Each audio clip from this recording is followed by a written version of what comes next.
the Coaching Podcast with Paul Bailey and Sam Forsberg. Hi Sam, so today we're going to be talking about how to calm a racing mind. Yeah, hi Paul. What do you do when you've got a mind that is just filled with so many thoughts? You know, everything feels like it's going around in circles. It happens pretty much to, I think, everybody. And really, on a daily basis, you can probably find a situation pretty much every day that you're going to find yourself with so many thoughts, you don't know which way you're going, left or right, up or down. You've got so many things that you need to do, and they all feel like that you need to do them all right now as well. Absolutely, and often what happens is that the fact that we're thinking about all of these things we need to do, we just find ourselves getting more and more stressed because we're doing more and more thinking about these things, and it just makes the whole thing worse. It does, and one thing leads to another, so your list gets longer and longer, and you basically put yourself into a deep little rut where you can't do anything at all because all you're doing is just thinking about all the stuff that you're not doing. Absolutely, and one of the side effects of that too is that you find that you actually usually can't focus on one thing at a time. So even if you know what the one thing is that you need to be working on, you can't focus on it long enough to do it. Exactly, yeah, because everything else is stopping you and interfering with you actually trying to achieve the one thing that you do think that you can do right now. Absolutely. Incredibly frustrating. It is. So what are some of the techniques that you use yourself and help clients to use to calm a racing mind? Well, I'm certainly somebody who likes to write, and one of the things that I came across a few years ago that I've used quite a lot for myself when I find myself in these situations is something called stream of consciousness. Now, what I love about this is it's just so simple, and basically what I do is I pick up a pen and a sheet of paper, and I put pen to paper and I start writing, and I don't stop for at least 2 minutes. So what sort of things are you going to be writing when you're doing this?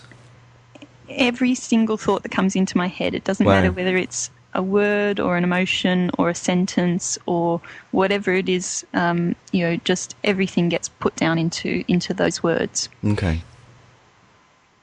That sounds a little bit like a brain dump, I guess, just emptying out the rubbish and depositing it onto the paper. Absolutely. Well, one of the brilliant things about doing this process is that often just by having actually written it down or released it in some way, it allows my mind just to let go of it or move on to something else, so it doesn't get stuck holding it, thinking, I must remember this, I must think about this, I can't let this go. You know, it's written somewhere, it's recorded somewhere, and that's sort of the first part of it.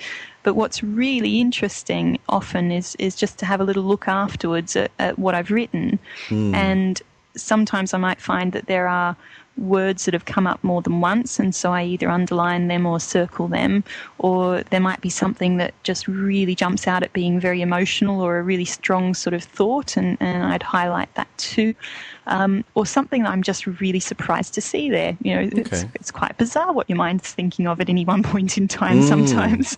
Yeah, absolutely. And so when you've got this list of or this brain dump and this piece of paper covered in words and things, what it sounds like you're looking at a pattern possibly of the things that you say are duplicated or really stand out, and the brain loves finding patterns in things, doesn't it? It does, and what is great about that is that it helps you to find what's really the most important for you at that moment. So, you know, if there's something that's come up a few times or that feels really, really strongly charged with emotion or energy, then you can actually narrow your focus then to put together a little action plan, for example, of, okay, well, this is the thing that's really taking my attention at the moment, so I'm going to do these 3 simple steps that are going to help me towards getting that resolved. So once that's done, then I'll free up a lot of energy to be able to think about the other things that need to be done. What if it's not so clear cut, and you've obviously got a lot of information on this paper, and there isn't one main thing that stands out, but there's still quite a few things. So although you've been able to get everything down on paper, it hasn't really given you something obvious that there's one thing that you should be working on. If there's like 5 or 6, what do you do?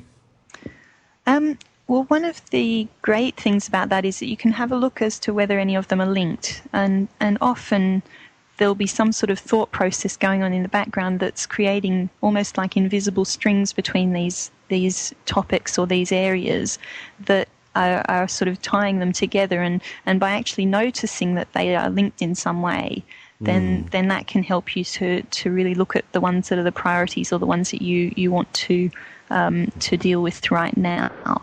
And actually what I sometimes do too is I highlight something or a few things and think, right, at the moment, I've gotten it down on paper, I'm feeling a bit better and a bit less stressed about it now, and I decide that I might want to take that as my topic to my next coaching session with my own coach. So it's a great way to help find the real issue or the crux of whatever's important to you at that moment. Okay. So with once you've got the items that you're looking at, and the a smaller list of actionable items, what else would you do with those? Would you just simply put an action plan in, or is there anything else that they maybe should be doing with those items? It really depends what they are. Sometimes, if it's something that can be actioned, then, it's great to be able to actually then take a few steps and know that you're going to be resolving that. Sometimes it might be something that's just an emotion or a feeling. And what's really important with those sorts of things is just to acknowledge them, because often things repeat or come back up because we haven't actually stopped and paused for a second and actually acknowledged that that's there. So, for example, if I'm really grumpy or frustrated with something and I haven't actually acknowledged to myself that whatever it is annoying me, then that might keep coming up in subtle ways that I don't see until I've actually put it down on paper and then gone, okay, so I'm a bit annoyed about that. And you know what? That's okay to be annoyed. And I can be annoyed about it, and that's not going to solve the problem. So what else do I need to do? Yeah, okay. I mean, a lot of people would probably experience this kind of racing mind quite often just when they're trying to get to bed and go to sleep and have a nice relaxing and calming night's sleep, and all they can do is basically just lie there, and their mind is going 10 to the dozen, and they just can't seem to settle and put anything away. Is there anything they can do in addition to maybe the stream of consciousness? Well, that sort of not being able to turn your brain off at night is the sort of pattern of insomnia, and that's something that I'm certainly familiar with as well. And I think one of the really important parts of that is that often you're in bed and you're really tired or you're ready to sleep, but your brain just won't turn off, and so you're thinking these thoughts, and then you're sort of thinking, I wish I just need to get to sleep. I've only got 6 or 7 hours before the alarm's about to go off, and I just need to rest. And, why can't I sleep? I'm really tired. And you actually end up adding to it because you're adding all these thoughts of being stressed about not being able to sleep. And sometimes it could be, an hour or 2 hours. And I have to confess that there have been times before when it's even been about 4 hours before I've actually gotten up and done something about it. And, often people might get a glass of hot milk or try some of those other sorts of remedies. But just the actual awareness of, hang on a second, my thoughts are going too quickly at the moment and I can't get to sleep. What can I do now, 20 minutes into the process, for example, rather than waiting until, a few hours have gone by and everything feels 10 times worse. Yeah, absolutely. And so would you suggest that they get up sooner rather than later and follow the stream of consciousness process and dump things down onto paper? Absolutely, because as I said before, once you've actually recorded it in some way, and perhaps paper isn't necessarily what's going to work for you. If you're not a pen and paper person, then you might be more verbal, and you could record it, for example, on your phone or on your PC as just talking, for a few minutes straight. Okay. Or otherwise use mind maps, or sort of do little pictures or colours on paper that represent whatever's happening in your mind. Whatever works best for you. It's got to be very, very personal and very flexible. But getting up and doing that can help, because it releases the need for your brain to sort of hold on to it or remember it, because it's like, oh, it's recorded now, I can let that go for the moment. Yes. But the other thing that I think can really work too is just to actually catch yourself and make a decision about it and say, okay, I've got this running around in my head. Is this urgent right now? And the right now is the critical part of that. You might say, yes, it is absolutely urgent, so I need to get up and write that note, or I need to set an alarm in my phone for it, or do something that, right in that minute. Yep. It might be actually, you know what, no, it's not urgent, and I'm not going to think about it anymore. I'm just going to let it go and go to sleep. But the other option is that it might be a maybe. You're sort of thinking, well, it's really, really important, and I'll probably forget it tomorrow, and, I just always keep remembering it at the wrong times. And what I do is I think of that as a maybe, as being a no for now. Okay. No for right this minute. So I'm not going to think about it or dwell on it right now, but it is important, and I will come back to it. Okay, brilliant. So if you were in a situation where you couldn't make notes, you couldn't do a mind map, you couldn't do the stream of consciousness because you don't have a pen and paper to handy, or you don't have the ability, or you're on a bus, you can't start recording your own voice with the random words. Well, in London you could probably get away with that. You probably could do, yes, yeah. What else could somebody do?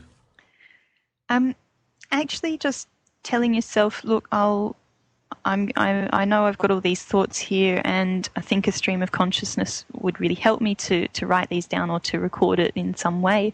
Yeah. So I'm going to give myself time this afternoon, or at the next point when you know that you can put aside 5 minutes to do it.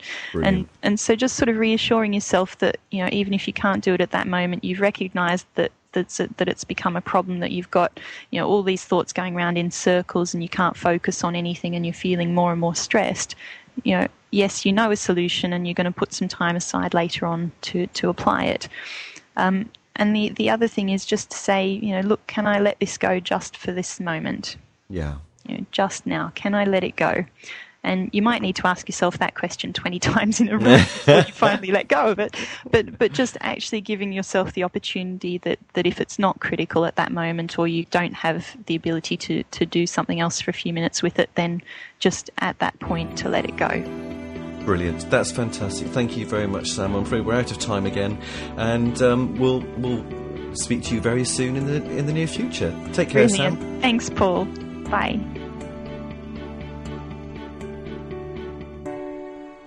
So to summarise, if you notice that your mind is racing, record the thoughts in a way that suits you best, either written, visual or verbal, just to release them. Allow yourself to develop an awareness as well of what a racing mind feels like, so that you can catch it quicker and then do something about it.